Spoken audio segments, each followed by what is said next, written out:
Oh, episode 5 of Invincible. Sorry, I just got really excited because the show is that exciting. I'm serious. This show is that exciting. I'm just like, wow, after this episode. So this episode has a lot of um, character moments with like our superheroes dealing with their normal life, and that's how this kind of episode starts. And we see this villain. It's kind of going around. We find out he's working for a crime boss. And he's kind of being forced to work with them. He doesn't really want to. There's some crap going on with that. And so, yeah, so Invincible teams up with them. And we have this conversation at the dinner table with him and his dad. And Omni-Man, again, there's something up with this dude. He says it's beneath him to help normal people. You should only save, like, the world, like fighting off asteroids, alien invasion, stuff like that. It's beneath you to help a normal person, and, you know, maybe you shouldn't trust him. I get that idea that you shouldn't trust him because this dude's a criminal, but at the end of the day, it's like to say it's beneath you to help a normal person. So you see that his wife is still doubting him, and so she's like, yeah, you should help him. But yeah, I mean, there's that move, and so I really like that. And then we see a lot of Amber in this episode where his relationship with her is on the rocks. It's very frustrating. I really like that storyline because it's kind of like that Spider-Man aspect of, you know, where Spider-Man is a character who's saving the world, doing all that stuff, but he's also like just a normal teenager who deals with normal relationship shit and stuff like that, you know. And we see that with Invincible. But I think this episode is so strong,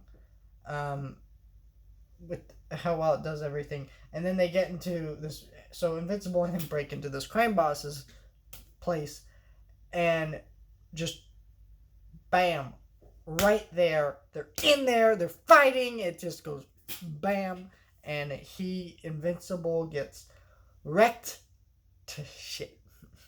Like, he's bloodied on the ground. It's pretty like hard to watch. And then, you know, our kind of newer version of the Justice League. That's what I'm calling the guys who die in the first episode.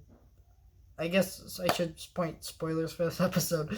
I should have said that at the start, but, you know, I'll put it in the title so people who click on it will be warned. But it is pretty intense. So, you know, they lose, and some of them supposedly die. We're not really sure, but it looks like they probably died. And we don't know what's up with Mark. We don't know what's up with him and Amber's relationship. That's just kind of how this episode ends. We see that their detective dudes have taken some of his blood, and they're trying to do something with that. We're not really sure what's up with that, but it has something to do with I'm guessing Omni-Man, you know. And we also see that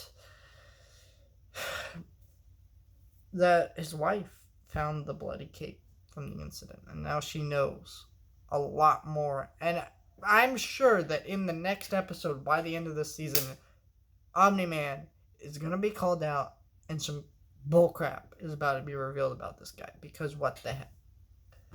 I think we only have about 3 more weeks of the show airing, and yeah, I'm flabbergasted about not only how good this show is, how great the voice acting is, the animation, but also how well the writing is and the pacing, and just how great of a show this is. I'm so excited every time there's a new episode of this show because it's so just like, oh.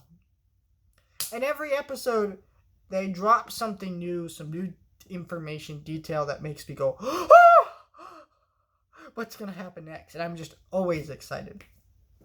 Next week we are talking Invincible episode 6, so subscribe if you like me talking about the show. I cannot wait to talk more Invincible. And let me know if when this show's over, you want me to talk about The Boys, because I've never seen The Boys, and I'm interested.